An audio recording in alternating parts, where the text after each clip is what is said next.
Hi everyone, welcome back to my channel. கொதிக்கிற பாலில் கொஞ்சமாக மிளகாய்த்தூள் மட்டும் போட்டு பாருங்களேன். இதையா இவ்வளோ நாள் காசு கொடுத்து வாங்கினோன்னு கண்டிப்பாக யோசிப்பீங்க. வீடியோ ரொம்பவே இன்ட்ரெஸ்டிங்காக இருக்கும், ஸோ ஸ்கிப் பண்ணாமல் பாருங்கள். பார்க்குறதுக்கு முன்னாடி சேனலை மறக்காமல் சப்ஸ்கிரைப் பண்ணிக்கோங்க. கூடவே இருக்கிற பெல் ஐக்கனையும் கிளிக் பண்ணிக்கோங்க. அப்போ தான் நான் போடுற வீடியோஸ் உங்களுக்கு நோட்டிஃபிகேஷனாக வரும், நீங்கள் மிஸ் பண்ணாமல் பார்க்கலாம். ப்ரெஷர் குக்கரில் 2 மீடியம் சைஸில் ஸ்வீட் பொட்டேட்டோஸை வாஷ் பண்ணிவிட்டு சேர்த்துக்கலாம். 1 கப் அளவுக்கு பச்சை பட்டாணி சேர்த்துக்கலாம். வேறு ஏதாவது வெஜிடபிள்ஸ் நீங்கள் ஆட் பண்ணணும் அப்படின்னு நினச்சாலும் நீங்கள் ஆட் பண்ணிக்கலாம். இது வேகிறதுக்கு தேவையான அளவுக்கு கொஞ்சமாக தண்ணி விட்டு மூடி போட்டு ஒரு 4 விசில் வச்சு எடுத்துக்கலாம். கொஞ்சம் ஹெல்த்தியாக இருக்கணும் அப்படிங்கிறதுக்காக நான் ஸ்வீட் பொட்டேட்டோஸ் எடுத்துருக்கிறேன். நீங்கள் நார்மல் பொட்டேட்டோஸ் கூட இருந்துச்சுன்னா அது கூட நீங்கள் எடுத்துக்கலாம். இப்போது இதை செய்யறதுக்கு கடாயில் 1 கப் அளவுக்கு நல்ல திக்கான பால் எடுத்துக்கலாம். 250 ml கப்பில் 1 கப் அளவுக்கு பால் எடுத்துருக்கிறேன். அதே கப்பில் 1 கப் அளவுக்கு தண்ணி சேர்த்துக்கலாம். பால் நல்லா சூடாகி கொதிச்சு வர ஸ்டேஜில் 1 டேபிள் ஸ்பூன் காஷ்மீரி மிளகாய்த்தூளை இந்த பாலோடு சேர்த்துக்கலாம். சப்போஸ் உங்ககிட்ட காஷ்மீரி மிளகாய்த்தூள் இல்லை அப்படின்னா நார்மல் மிளகாய்த்தூள் கூட நீங்கள் சேர்த்துக்கலாம். காரத்துக்காகவும் கலருக்காகவும் நான் காஷ்மீரி மிளகாய்த்தூள் சேர்த்துருக்குறேன். தனி மிளகாய்த்தூள் தான் ஆட் பண்ணணுமே தவிர குழம்பு மிளகாய்த்தூள் ஆட் பண்ணக்கூடாது. இது எல்லாத்தையுமே ஒன்று சேர நல்லா மிக்ஸ் பண்ணி விடுங்க. இது கூடவே 1 டேபிள் ஸ்பூன் சில்லி ஃப்ளேக்ஸும் 1 டேபிள் ஸ்பூன் பிளாக் பெப்பர் பவுடரும் ஆட் பண்ணிக்கலாம். 1/4 டீஸ்பூன் அளவுக்கு ஒரிகானோ ஆட் பண்ணியிருக்கிறேன். இது ஃபுல் அண்ட் ஃபுல் ஆப்ஷனல் தான். உங்ககிட்ட இருந்துச்சுன்னா ஆட் பண்ணிக்கோங்க, இல்லைனா ஸ்கிப் பண்ணிக்கோங்க. ஒரு 1/2 டீஸ்பூன் அளவுக்கு சால்ட் ஆட் பண்ணிக்கலாம். ஆட் பண்ணியிருக்கிற இன்க்ரீடியன்ஸ் எல்லாத்தையுமே நல்லா ஒன்று சேர நல்லா மிக்ஸ் பண்ணி விடுங்க.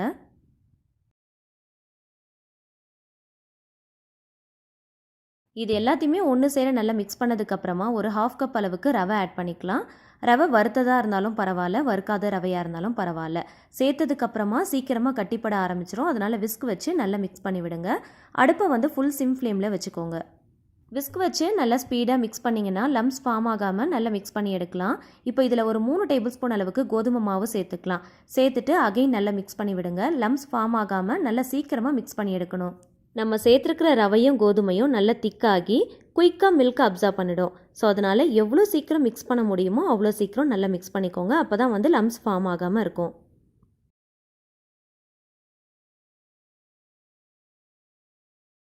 மிக்ஸ் பண்ணிவிட்டு லிட் க்ளோஸ் பண்ணி ஒரு 10 மினிட்ஸுக்கு அப்படியே விட்டுடலாம். ப்ரெஷர் எல்லாமே ரிலீஸ் ஆனதும் ப்ரெஷர் குக்கரை ஓப்பன் பண்ணி பார்க்கலாம். நம்ம சேர்த்துருந்த ஸ்வீட் பொட்டேட்டோஸும் பச்சை பட்டாணியும் நல்லா வெந்திருக்கு. இதை நல்லா மசிச்சு எடுத்துக்கலாம்.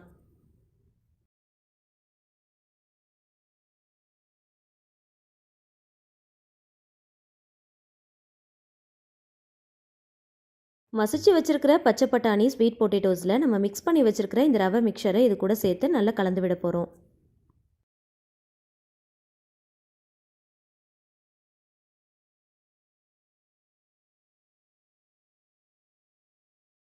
இதில் ஒரு 2 டேபிள் ஸ்பூன் அளவுக்கு கார்ன்ஃப்ளவர் சேர்த்துக்கலாம்.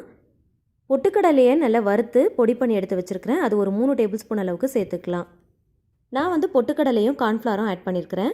இதுக்கு பதிலாக நீங்கள் பிரெட் கிரம்ஸ் இருந்துச்சு அப்படின்னா அது கூட நீங்கள் சேர்த்துக்கலாம். கொஞ்சமாக ஆயில் சேர்த்துட்டு நல்லா மிக்ஸ் பண்ணி விட்டுக்கலாம்.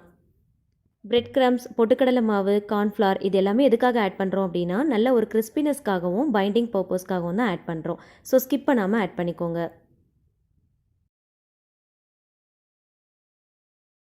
இதை டேஸ்ட் பண்ணி பாருங்கள். எக்ஸ்ட்ராவாக உங்களுக்கு சால்ட்டு தேவைப்பட்டுச்சு அப்படின்னா ஆட் பண்ணிக்கோங்க. எனக்கு தேவைப்பட்டது, அதனால் நான் ஆட் பண்ணியிருக்கிறேன். அகெயின் வந்து கொஞ்சமாக ஆயில் சேர்த்துட்டு நல்லா மிக்ஸ் பண்ணி விட்டுக்கலாம். எல்லாத்தையும் ஒன்று சேர நல்லா மிக்ஸ் பண்ணி விடுங்க.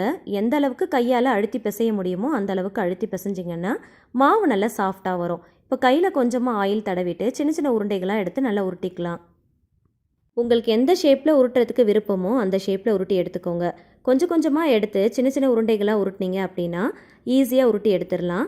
இதை ஃபஸ்ட்டு நல்லா உருண்டையாக நல்லா உருட்டிட்டு சிலிண்ட்ரிக்கல் ஷேப்பில் உருட்டிக்கோங்க. உருட்டிட்டு 4 பக்கமும் ப்ரெஸ் பண்ணிக்கோங்க. சென்டரில் லைட்டாக வச்சு நீங்கள் ப்ரெஸ் பண்ணிங்க அப்படின்னா அப்படியே பார்க்குறதுக்கு ஒரு நக்கட்ஸ் ஷேப்பில் இருக்கும். உங்களுக்கு எந்த ஷேப்பில் உருட்டுறதுக்கு விருப்பமோ அந்த ஷேப்பில் உருட்டி எடுத்துக்கோங்க. ட்ரையாங்கிள் ஷேப்பில் கூட நீங்கள் உருட்டி எடுத்துக்கலாம். நான் பார்க்குறதுக்கு அப்படியே நக்கட்ஸ் மாதிரி இருக்கணும் அப்படிங்கிறதுக்காக இந்த ஷேப்பில் உருட்டி எடுத்துருக்கிறேன். எல்லாத்தையுமே ஒரே சைஸில் ஒரே ஷேப்பில் உருட்டி எடுத்துக்கோங்க. நம்ம ரெடி பண்ணியிருக்கிற மாவில் ஒரு 25லேருந்து 30 நக்கட்ஸ் கிட்ட தாராளமாக ரெடி பண்ணிக்கலாம். இந்த மாதிரி மாவை ரெடி பண்ணிவிட்டு இந்த மாதிரி ஷேப்பில் க்ரியேட் பண்ணிக்கோங்க. இந்த மாதிரி ரெடி பண்ணது எல்லாத்தையுமே தேவைப்படுறதை மட்டும் எடுத்து யூஸ் பண்ணிக்கோங்க. மிச்சத்தை அப்படியே ஒரு ஜிப்லாக் கவரில் போட்டு ஃப்ரீசரில் வச்சு நம்ம 1 வீக் வரைக்கும் தாராளமாக ஸ்டோர் பண்ணிக்கலாம். கெட்டு போகாமல் இருக்கும். சப்போஸ் நீங்கள் நான்வெஜ் பிரியராக இருக்கீங்க அப்படின்னா இது கூட சிக்கன், மட்டன், வேக வச்ச முட்டையோட வெள்ளைக்கரு இந்த மாதிரிலாம் நீங்கள் சேர்த்துக்கலாம். நல்லா மேஷ் பண்ணிவிட்டு சேர்த்துக்கோங்க. சப்போஸ் நீங்கள் நான்வெஜ் யூஸ் பண்ணி ரெடி பண்ணுறீங்க அப்படின்னா அதை 1 வீக் வரைக்கும்லாம் ஸ்டோர் பண்ணி யூஸ் பண்ணாதீங்க. அது நல்லதே கிடையாது. நீங்கள் வெஜிடபிள் யூஸ் பண்ணி பண்ணுறீங்க அப்படின்னா 1 வீக் வரைக்கும் தாராளமாக ஃப்ரீஸ் பண்ணி நம்ம ஸ்டோர் பண்ணி யூஸ் பண்ணிக்கலாம். நம்ம இதில் ப்ரிசர்வேட்டிவ்ஸ்லாம் எதுவுமே ஆட் பண்ணல. அதனால் நீங்கள் நான்வெஜ் யூஸ் பண்ணுறீங்க அப்படின்னா மேக்ஸிமம் 2 டேஸ்க்குள்ளே முடிக்கிற மாதிரி பார்த்துக்கோங்க. ரெடி பண்ண நக்கட்ஸில் தேவையானதை மட்டும் எடுத்து ஃப்ரை பண்ணிக்கலாம். மிச்சத்தை ஜிப்லாக் கவரில் போட்டு அப்படியே ஃப்ரீஸ் பண்ணி நம்ம ஸ்டோர் பண்ணி வச்சுக்கலாம். 1 வீக் வரைக்கும் கெட்டு போகாமல் அப்படியே இருக்கும். இப்போ கடாயில் கொஞ்சமாக தேவையான அளவுக்கு ஆயில் ஊற்றிக்கலாம். கொஞ்சம் லைட்டாக சூடாகும் போதே ஒவ்வொரு நக்கட்ஸையும் உள்ளே போட்டு பொரிச்சு எடுத்துக்கலாம். போட்ட உடனே திருப்பிடாமல் ஒரு பக்கம் நல்லா செவந்து வந்ததுக்கப்புறமா இன்னொரு பக்கம் திருப்பி விடுங்க. அப்போ தான் ஒட்டாமல் சீக்கிரமாக திருப்ப வரும். 2 பக்கமும் நல்லா செவந்து வர அளவுக்கு பொரிச்சு எடுத்துக்கலாம். சப்போஸ் உங்களுக்கு இந்த மாதிரி ஆயிலில் போட்டு டீப் ஃப்ரை பண்ணுறதுல விருப்பம் இல்லை அப்படின்னா நீங்கள் ஷாலோ ஃப்ரை கூட பண்ணிக்கலாம். பட் ஆயிலில் போட்டு இந்த மாதிரி நல்லா டீப் ஃப்ரை பண்ணும்போது நல்ல கிறிஸ்பியாக அப்படியே மாலில் நம்ம வாங்கி சாப்பிட்ற நக்கட்ஸ் மாதிரி எக்ஸாக்டாக அதே மாதிரி இருக்கும். ஸோ உங்களுக்கு வேணும் அப்படின்னா இந்த மாதிரி நீங்கள் ஆயிலில் டீப் ஃப்ரை பண்ணிக்கோங்க.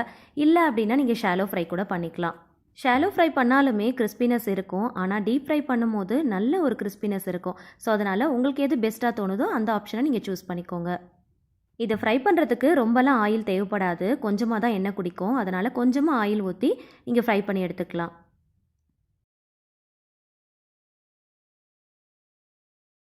ரெண்டு பக்கமும் நல்ல செவந்து வந்துருச்சு. இதை அப்படியே ஆயிலிருந்து ஃபில்டர் பண்ணி வெளியில் எடுத்துடலாம்.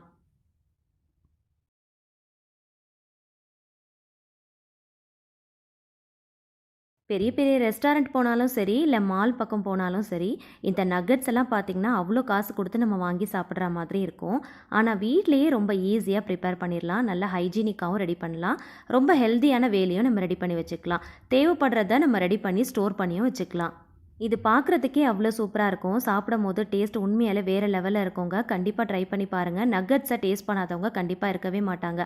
அப்படி உங்கள் வீட்டில் யாராவது இருக்காங்க அப்படின்னா அவங்களுக்கு கண்டிப்பாக செஞ்சு கொடுங்க. சிம்பிளாக ஒரு கெச்சப் கூட சர்வ் பண்ணாலே போதும். டேஸ்ட் அப்படி இருக்கும். இதோடைய கிறிஸ்பினஸ் எப்படி இருக்குன்னு பார்க்கலாமா?